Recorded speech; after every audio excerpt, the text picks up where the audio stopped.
And really, in a situation like that, if you have a population who are affected like that,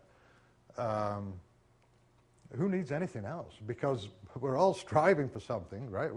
There seems to be a certain amount of disquiet in everybody, that we're all yearning, we're all striving for something. And so that's kind of the vision that I had, that there was this fantastic civilization. The skeleton exists. A lot was stripped away by the cataclysm. The cataclysm, a asteroid or a piece of a comet or hit the Earth and caused tremendous damage. Tsunamis probably scoured the face of the Earth, removing a lot of the civilization that existed at that time. The pyramids, of course, because of their nature, they were tuned to respond to Earth energies. And because of the design, they knew that they were working with a closed system. The Earth is a closed system, and the energies were a known quantity, but they were designed to maximize the throughput of that energy. So when energy was input from the outside, the pyramids became what you would call runaway vibrators, because they could not release the energy fast enough. They couldn't damp it. They couldn't pass it through fast enough. And so we have what we have in the Great Pyramid, which is evidence of how the pyramid functioned. And it was really, that was where I began, and studying the Peter Tompkins book, Secret of the Great Pyramids.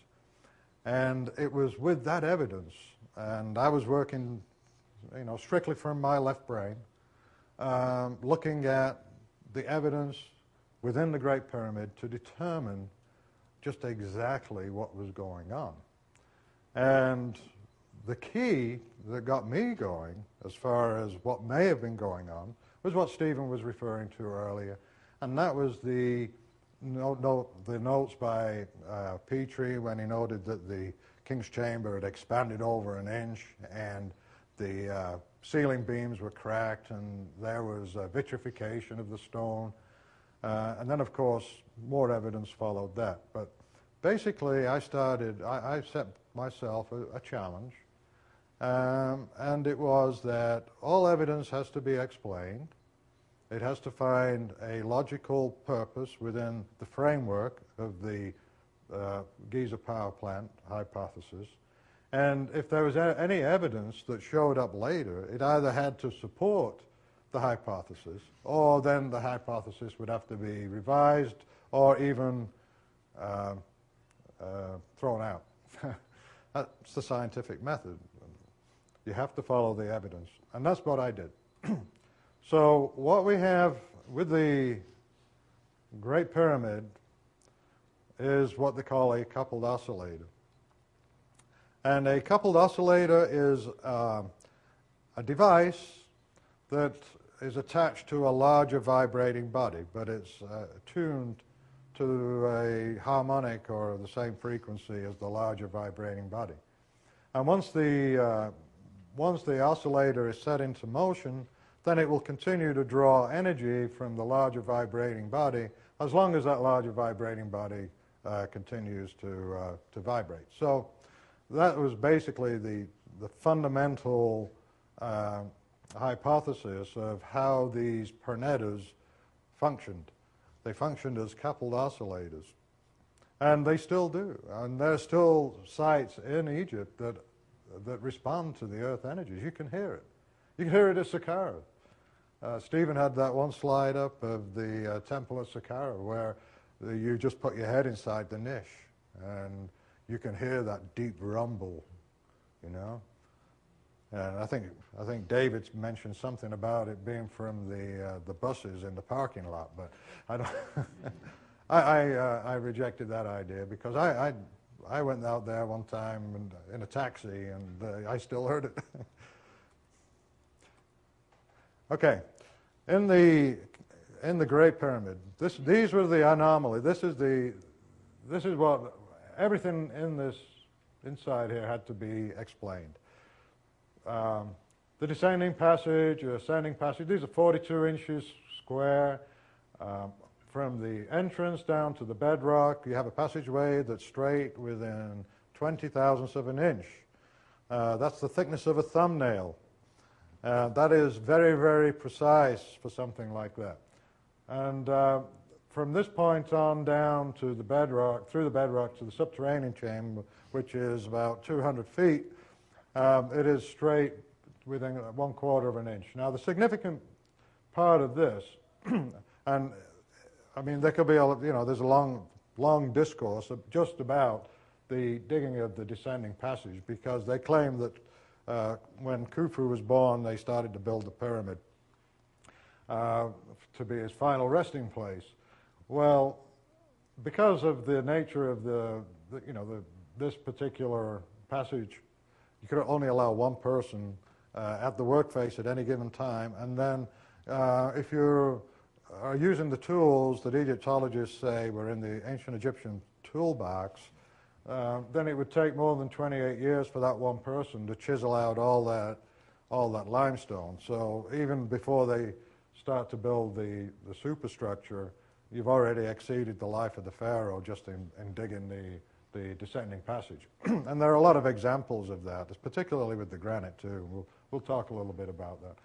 I asked why. Everything that I saw in there, I asked why? Why these granite plugs in the ascending passage? And the reason that was given was that, okay, well, they put these granite plugs there so that it would keep tomb robbers from getting to the main chamber. When really, as I say in my book, that the only thing that they achieved was to draw attention to the fact that, hey, we got some granite here, maybe there's something behind it. And indeed, some smart people said, yeah, okay, let's dig around these plugs because it's soft limestone around them. And that's how you actually gain access to the ascending passage today. And then coming up the ascending passage to the grand gallery, it opens up 28 feet high, 82 inches wide at the bottom, and 42 inches wide at the top. Horizontal passage to the Queen's Chamber. A lot of anomalies in the Queen's Chamber. Early explorers said that the walls and ceiling were coated with salt up to an inch thick. And the question is why? The lower parts of the pyramid did not have the same incrustations of salt. And these shafts that come into this chamber actually were not connected originally. They were terminated 5 inches short of coming in through to the chamber itself. And it wasn't until 1872 when Wayman Dixon, early explorer, detected a crack in the south face of that chamber, and had somebody chisel out the limestone and discovered the southern shaft. And we've probably all heard about the exploration of the southern shaft in 1993 by Rudolf Gantenbrink.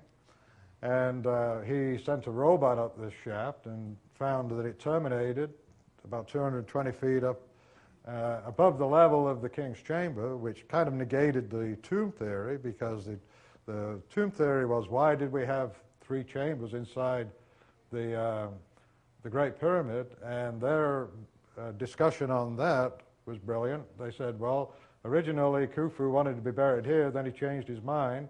So then he had this built, and then he changed his mind again, and then finally his resting place was in this King's Chamber. So then, they determined where this shaft ended, and then the question by, as impudent alternate historians was, well, okay, then, if he decided that he wanted to have his resting place here, how come he continued having this shaft built from the Queen's Chamber? And they called them air shafts for some reason. So here we have an air shaft that could not pass any air. Moreover, we've got 2 of them, and similarly, the one on the north side was not open clear to the chamber. And also similarly, it terminated before leaving the Great Pyramid, like these King Chamber shafts. So the questions just began to mount. Why the salt? why the termination of this shaft, or why didn't it come through to the chamber? I didn't really buy the argument that, well, they left it there just in case they needed air at a later date.